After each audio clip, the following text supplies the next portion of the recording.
போறாங்கன்னு சொல்லி தான் அந்த புள்ளிக்கு என்ன பண்ணலாம்னு சொல்லி வந்து ஒரு கோடை எழுதுறார். எழுத்து ஒரே எழுத்தை இரண்டாக மாற்றுகிறார். ஏகாரம் ஏகாரம் என்று மாற்றுறார். ஓகாரம் என்று மாற்றுறார். ஆகாரம் என்று இப்படி பல எழுத்துக்களை அவர் மாற்றி தமிழ் மொழிக்கு அரும் கொடை செய்தவர். அதோடு வந்து பாத்தீங்கன்னா அவர் சிறுகதைக்கு வந்து வித்திட்டவர். சிறுகதை பரமார்த்த குறுகதை அப்படிங்கிற ஒரு சிறுகதை எழுதி தமிழ் உலகிற்கு சிறுகதைனா என்ன என்பதை அவர் தான் அறிமுகப்படுத்துறார். ஒரு ஏராள சிறுகதை என்று கூட அதை சொல்லலாம். அந்த அளவுக்கு அந்த சிறுகதை எழுதியிருப்பார். அதோட இவர் வந்து பாத்தீங்கன்னா சுக்கிரதேவ கவிராயர் என்கிறவரிடம் 20 ஆண்டுகள் தமிழ் பயின்றிருக்கிறார். 1ஆம் வகுப்புல இருந்து கல்லூரி வரைக்கும் படிக்கணும்னா நமக்கு 20 ஆண்டுகள் தேவை. 1ஆம் வகுப்புல இருந்து கல்லூரி வரைக்கும் நம்ம படிக்கணும்னா நமக்கு 20 ஆண்டுகள் தேவைன்னா அந்த 20 ஆண்டுகள் அவர் வெளிநாடுகளில் இருந்து வந்து 20 ஆண்டுகள் தமிழை பயின்று தமிழ் மொழி மேல் அவர் ஈடுபாடு கொண்டிருக்கார் என்றால் எத்தனை 20 ஆண்டுகளும் தமிழை பயின்றிருக்காருன்னா அளப்பரிய ஒரு செயல்பாடு. அதோட நமக்கு இன்னைக்கு எல்லாம் எங்க போனாலும் நம்ம வந்து அகராதி இல்லைன்னா நமக்கு தெரியாது. ஒரு ஆங்கிலமா அகராதி தேவை, ஒரு தமிழா அகராதி தேவை. நம்ம தமிழ் தான் பேசுகிறோம் என்றாலும் தமிழுக்கும் அகராதி இருக்கு. அப்ப இந்த அகராதிக்கு முதலில் வித்திட்டவர், அகராதி என்று தந்தை கூட சொல்லுவாங்க. அந்த அகராதிக்கு முதலில் வித்திட்டவர் யார் என்றால் நம்மளுடைய வீரமாமுனிவர் தான். சதுர அகராதி என்கிற ஒரு புகழ்பெற்ற அகராதியை கொடுத்து இந்த உலகிற்கு முதலாக அகராதி என்பது என்ன என்பதை, அந்த டிக்ஷனரி என்பதை அவர் நமக்கு சுட்டி காட்டி சென்றவர் என்று நம்ம அவரோட சொல்லலாம். அதோட ஏமாவணி என்கிற ஒரு காப்பியத்தை எழுதி அது கிறிஸ்துவ காப்பியமாக தமிழ் இலக்கியத்துடைய சாயலை கொண்டு போய் தமிழ் பெயர்களை புகுத்தி அவர் அந்த காப்பியத்தை படைத்து மிகப்பெரிய ஒரு சாதனை அவர் செய்திருக்கிறார் என்று சொல்லலாம். அதோட அவர் இலக்கியம், இலக்கணம், சிற்றிலக்கியம், காப்பியம், புராணம் என்று 15 துறைகளில் தன்னுடைய கால்பதிப்பு சென்றிருக்கிறார். 15 துறை. வேறு நாட்டிலிருந்து வந்து தமிழை முறையாக பயின்று 15 துறைகளில் தன்னுடைய தமிழை கூட வச்சிருக்கிறார் என்றால் அவர் இல்லை என்றால் எத்தனை நம்முடைய தமிழுக்கு தாய்ப்பு ஏற்பட்டிருக்கும் என்பதை நாம் இங்கே சுட்டிக்காட்ட விரும்புகிறேன். அடுத்து அவரோட தொடர்ந்து மிக முக்கியமானவர் ஜீபோ பிள்ளை என்றால் திருவாசகம் உலக அளவுக்கு சென்றிருக்கிறார். இந்த சைவ மதத்தினுடைய பெருமைகள் எல்லாம், சைவத்துடைய பெருமைகள் எல்லாம் உலக அளவுக்கு கொண்டு சென்றவர் நம்முடைய ஜீபோ அவர்கள். அவர் 19 வயதிலே நம்முடைய தமிழகத்துக்கு வருகிறார். 19 வயதிலே தமிழகத்துக்கு வருகிறார். அவர் ராமானுஜ கவிராயரிடம் தமிழ் பயின்றார். ராமானுஜ கவிராயரிடம் இப்ப எல்லாம் நம்ம படிக்கிறதுக்கு பாடசாலைக்கு போறோம், முன்னெல்லாம் படிக்கிறதுக்கு குருவை நாடி போறோம். அந்த வகையிலே மொழிபெயர்ப்புல அவர் முதல் ஒரு அற்புதமான ஒரு கூறு வச்சு செய்யறார். என்ன கூறுனா ஆங்கிலம் என்கிற இதுவரைக்கும் நம்ம இத்தாலி மொழியிலோ அந்த மொழிகளிலோ இருந்தது.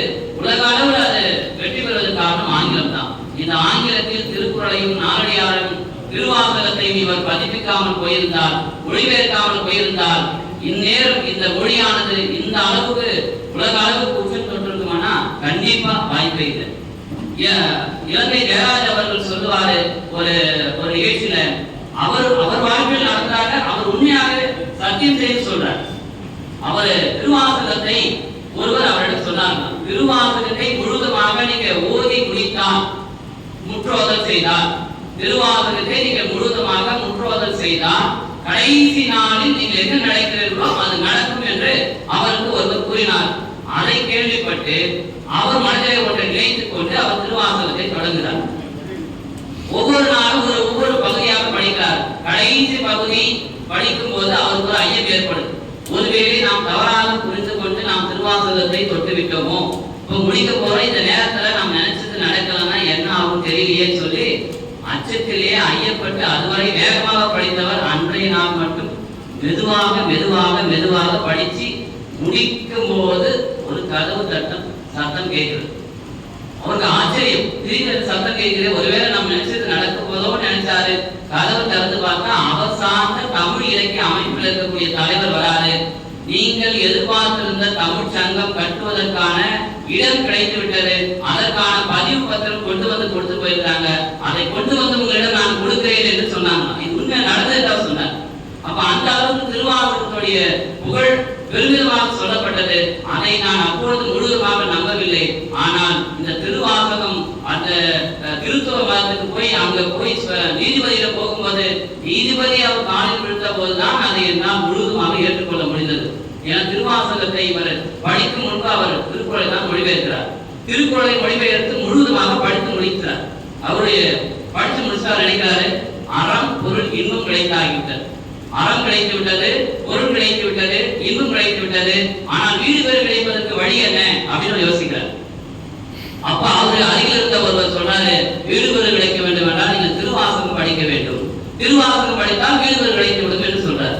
சரி, அவரும் அதை நம்பி திருவாசகத்தையும் ஆங்கிலத்தில் மொழிபெயர்த்து திருவாசகத்தையும் முழுவதுமாக அவர் படிக்கிறார். படித்து முடித்து விட்டு அதிலே ஊறி போன அவரு உடனே என்ன பண்றாருன்னா, தன்னுடைய மதம் பரப்ப வந்ததை முழுவதுமாக மறந்து விடுகிறார். கிறிஸ்தவ மதத்தை பரப்பதை விட்டுவிட்டு தமிழை பரப்புகிறார். இந்த செய்தி அவருடைய மேல்நாட்டுக்கு சென்ற உடனே, அவர் மேல்நாட்டுக்கு போனவனே அவரை கூப்பிட்டு அவருடைய நீதிபதி முன்னாடி நிறுத்துறார்.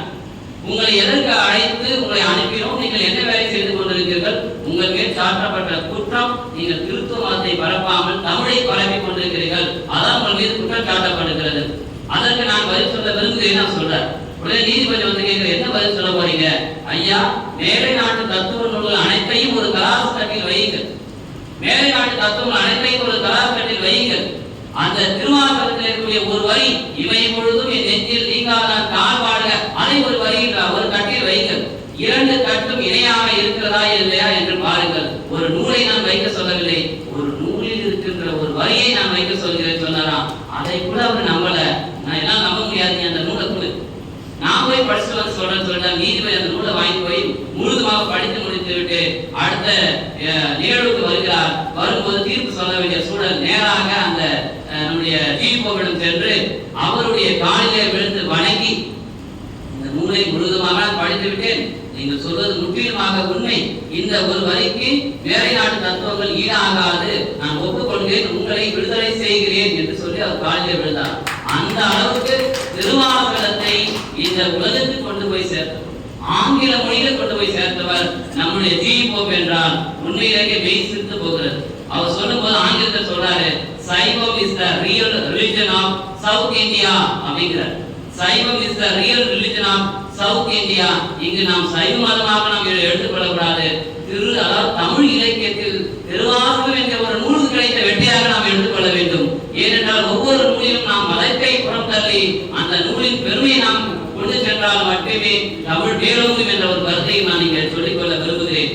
அதோடு மட்டுமில்லாமல் இந்த ஜீவோ பற்றி சொல்லும் போது எல்லாருக்கும் தெரிந்த விஷயம் தான். கடைசி காலங்களில் அவர் மரணிக்கும் போது அவர் வேண்டிக் கொண்டது, நான் ஒரு கிறிஸ்தவனாக இறக்க விரும்பவில்லை, தமிழ் படித்து தமிழிலே என்னுடைய மனம் ஊறி போய்விட்டது, அதனால் என்னுடைய கல்லறையிலே இங்கே ஒரு தமிழ் மாணவன் உறங்குகிறான் என்பதை மட்டும் எழுதிவிடுங்கள். இதை விட தமிழுக்கு என்ன நமக்கு பேர்? ஒரு வேறு நாட்டிலிருந்து வந்து வேறு மதத்தை பரப்ப வந்தவர் தமிழை முறையாக பயின்று தமிழை சுவைத்து தமிழ் இலக்கியங்களை மொழிபெயர்த்து தமிழ் மாணவன் இங்கே உறங்குகிறான் என்று எழுத சொன்னால் இதை விட தமிழுக்கு வெற்றி தரக்கூடிய கூட்டு நம்மால் மெய்ப்பிக்க முடியாது என்பதை நான் இங்கே சொல்லிக்கொள்ள விரும்புகிறேன். அதோட இவரை தொடர்ந்து இந்த திருவாசகத்து அதனுடைய வரிகள் எல்லாம் உங்களுக்கு தெரியும். அது ஒரு புலம்பல், மாணிக்கவாசனுடைய புலம்பல் தான் திருவாசகம். அது ஏன் அந்த அளவுக்கு புகழ் பெற்றது அப்படின்னு நான் சிந்தித்து பார்த்தபோது எனக்கு என்ன தோணியதுன்னா, நாம் நம்மை ஒருவர் புறக்கணிக்கும் போது நாம் அதோடு நின்று விடக்கூடாது. நம்மை ஒரு புறந்தள்ளும் போது நாம் அதை நின்று விடக்கூடாது. அவரிடம் மீண்டும் நாம் செல்ல வேண்டும். நம்முடைய சிவபெருமான் அவர் மாணிக்க வாசகரை நீங்கள் வர வேண்டாம் என்று சொன்ன போது அவர் நின்று விட்டார். ஏன் நான் வரக்கூடாது, உங்களோடு வர ஆசைப்படுகிறேன் என்று அவர் சொல்லவில்லை. அதுக்கு அப்புறமா தான் அவர் குழம்பி அதை எழுதுறார். அதனால திருவாசகத்துக்கும் முருகாதார், ஒரு வாசகத்துக்கும் முருகாதார் என்று சொல்லும் வகையிலே இருக்கிறது. அடுத்தது நம்முடைய முக்கியமானவர் கால்டுவெல். அவரை பத்தி தான் அப்துல் காதர் ஐயா ரொம்ப அழகா பேசினாரு. திராவிட மொழி ஒப்பிலக்கணம் என்கிற ஒரு நூல் வரவில்லை என்றால் அந்த 3 மொழியாக பிரிக்கப்பட்ட தென் திராவிடம், நடுதிராவிடம், வடதிராவிடம் என்ற இந்த 3 மொழியிலே தமிழ் தனி சிறப்பு பெற்றிருக்குமா என்றால் கேள்விக்குறிதான். எல்லா மொழிகளும் தமிழை பின்பற்றி தமிழிலிருந்து பிரிந்திருக்கிறது. எல்லா மொழிகளிலும் தமிழ் சொற்கள் புரிந்திருக்கிறது என்று அவர் பறைசாற்றுகிறார். தமிழ் சொற்கள் எல்லா மொழியிலும் இருக்கிறது என்று எடுத்துக்காட்டாக ரொம்ப அழகாக நிரூபிக்கிறார். இன்று திருந்திய மொழிகள், திருந்தாத மொழிகள் என்று வகைப்படுத்தி நாம் மொழியை படிக்கிறோம் என்றால் அவர்தான் அதுக்கு மிக முக்கிய காரணம். எத்தனையோ மொழிகள் இல்லாமல் போயிருக்கும், எத்தனையோ மொழிகள் பழமொழி மக்களுடைய மொழிகள்லாம் இல்லாமல் போயிருக்கும். அத்தனை மொழிகளையும் நம்மிடம் கொண்டு வந்து ஒரு அகராதியாக திராவிட மொழிகள் ஒப்பிலக்கணமாக நம்மிடம் கொடுத்து வைத்து இன்றளவு மாணவர்கள் அந்த நூலை படிக்கும் ஒரு பாடமாக இருக்கிறது என்றால், பல ஆண்டுகளாக அந்த நூல் அவங்க பாடமாக இருக்கிறது என்றால், அது எத்தனை அற்புதமான ஒரு நூலாக இந்த திராவிட மொழி இருந்திருக்கும் என்பதை நாம் இங்கே பதிவு செய்ய நான் விரும்புகிறேன். இந்த வகையிலே தமிழ் வளர்த்த சான்றோர்கள் என்கிற தலைப்பிலே இதுகாலம் நம்முடைய ஊவேசா தொடங்கி நம்முடைய பாடல்கள் வரைக்கும் எல்லாரையும் என்னால் சுட்டி காட்ட முடியவில்லை. குறித்த நேரத்திலே எதெல்லாம் நாம் ஓரளவுக்கு கொண்டு சேர்க்க முடியுமோ அவர்களெல்லாம் கொண்டு சேர்த்திருக்க இன்னும் நிறைய பேர் நம்ம நம்முடைய கால வரிசையில நம்ம கொண்டுட்டே போகலாம். நம்முடைய வணக்கம் வள்ளுவர் என்ற நூலிலே அற்புதமான ஒரு கவிதையை ரொம்ப அற்புதமாக எழுதியிருப்பாரு நம்முடைய ஈரோடு தமிழன் அவர்கள். அதுல 8வது சீர் ஏன் வைக்கவில்லை என்று திருவள்ளுவரை கூண்டுக்குள்ளே நிறுத்துகிறார். திருவள்ளுவரை கூண்டுக்குள்ளே நிறுத்துகிறார். ஏன் 8வது சீர் நீ வைக்கவில்லை? 7 சீர் வைக்க வேண்டிய அவசியம் இல்லை. ஏன் 8வது சீர் உங்களுக்கு பிடிக்கவில்லையா? இல்லை 8வது சீர் உங்களிடம் வந்து கையேற்றவில்லையா? ஏன் வைக்கவில்லை? ஒருவேளை 4 மலர் காசு பிறப்பு உங்களை தடுத்ததா? இதை படிக்கும் போது எவ்வளவு இலக்கை புறமே பாருங்க. 4 மலர் காசு பிறப்பு உங்களை தடுத்ததா? ஏன் நீங்கள் 8வது சீராக இன்னொரு சீரை கொண்டு வரவில்லை? ஒருவேளை அடுத்த சீருடைய முதல் சொல்லாக நீங்க அதை பயன்படுத்திருக்கீங்களா? அப்படின்னா ரொம்ப அற்புதமா கேட்டு இந்த கேள்வி எல்லாம் இனிமேல் உங்களுடைய இளைஞர்கள் உங்களை வந்து கேட்பாங்க. அவங்க முன்னாடி நீங்க பதில் சொல்லுங்கன்னு சொல்லி இந்த தமிழ் இலக்கியங்களை ரொம்ப அற்புதமாக கவிதைகளையும் கொண்டு போன சென்ற நிறைய கவிஞர்கள் இருக்கிறாங்க. நம்முடைய கண்ணதாசன் உட்பட எவ்வளவு பேர் அந்த மாதிரி கவிதைகளை கொண்டு வந்திருக்கிறாங்க. பாடல்கள் மூலமாக தமிழை உயிர்ப்பித்த பெருமை நம்முடைய கண்ணதாசனை சார்பு என்பதில் ஒரு மாற்று கருத்து இல்லை. மாற்று கருத்து எத்தனை அந்த வரி போட்டி தேர்வுலாம் கேட்கிற அளவுக்கு அந்த வரி புகழ்பெற்றிருக்குன்னா சாதாரண வரிகளா? வீதி வரை மனைவி சொல்றாங்க இல்லையா, அதாவது வீடு வரை மனைவி வீதி வரை உறவு, அந்த அளவுக்கு அந்த பாடல் புகழ்பெற்றிருக்குன்னா அவன் கண்ணதாசனுடைய பாடல் ஒரு புலவர் எப்படி இருக்க வேண்டும் என்பதற்கு அவர் ஒரு உதாரணம். ஏன்னா அடுத்த தலைமுறையை சீரழிக்க கூடாதுன்னு சொல்லி ஒரு கூட்டு சொல்லிட்டு போயிருந்தார் கடைசியா. மாணவர்களே அல்லது மக்களே, நீங்கள் எப்படி வாழ வேண்டும் என்பதற்கு என்னுடைய பாடலை உதாரணமாக எடுத்துக்கொள்ளுங்கள்.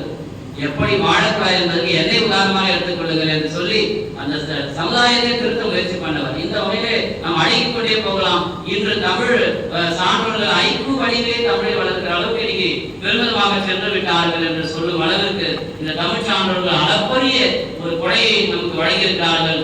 இந்த அற்புதமான ஒரு தலைப்பிலே நம்முடைய தமிழ்ச்சங்க தலைவர் அவர்கள் பேசுவதற்கு வாய்ப்பை தந்தமைக்கு பெருமிதம் கொள்கிறோம். அதோடு அவர் இந்த தலைப்பிலே பேசுங்கள், இவர்களை கண்டிப்பாக நீங்கள் குறிப்பிட்டு சொல்லுங்கள் என்று வழிகாட்டி இருக்கிறார்கள். அந்த வழிகாட்டுதலுக்கும் நான் நன்றிகளை தெரிவித்துக் கொள்கிறேன். அதோடு இந்த நிகழ்ச்சியிலே நாம் பேசும்போது சில கருத்துக்களை மிக முக்கியமாக உன்னிப்பாக கவனித்த அனைத்து சான்றோர்களுக்கும் மிகப்பெரிய நன்றிகளை நான் தெரிவித்து கடமைப்பட்டிருக்கிறேன். இங்கு வந்திருக்கக்கூடிய அனைவரும் ஒவ்வொரு சங்கத்தில் மிகப்பெரிய ஒரு தலைமை பொறுப்பில் இருக்கக்கூடியவர்கள். ஆனால் உங்கள் முன் வைத்த இந்த கருத்துக்கள் எல்லாம் கண்டிப்பாக நம்முடைய தடி அலங்காரத்திலே யாப்பர்கள காரிகையிலே நினைக்கிற அந்த நூல்ல ஒரு பாடல் வரும். அதுல வந்து கடைசியா அந்த இமயமலையில வந்து பறக்கின்ற அந்த கருக்காக்கை வந்து பொன்னிறமா மாறும். மற்ற இடங்கள்ல எல்லாம் அதுக்கு அந்த நிறம் தான் இருக்குமா, ஆனா இமயமலையில பறக்கும்போது மட்டும் அதுக்கு பொன்னிறம் பெறுமா. ஏன்னா அந்த மலைக்கு அந்த சிறப்பு. அதுபோல நான் பேசிய இந்த கருத்துக்கள் உங்களால கண்டிப்பா அது பொன்னிறம் பெறும் என்று நான் நம்புகிறேன். அந்த வகையிலே இந்த அவைக்கு வருகை தந்தக்கூடிய அனைத்து உறவுகளுக்கும் சான்றோர் பெருமக்களுக்கும் தமிழை வளர்த்துக் கொண்டிருக்கிற அனைத்து நட்புகளுக்கும் இந்த நேரத்தில்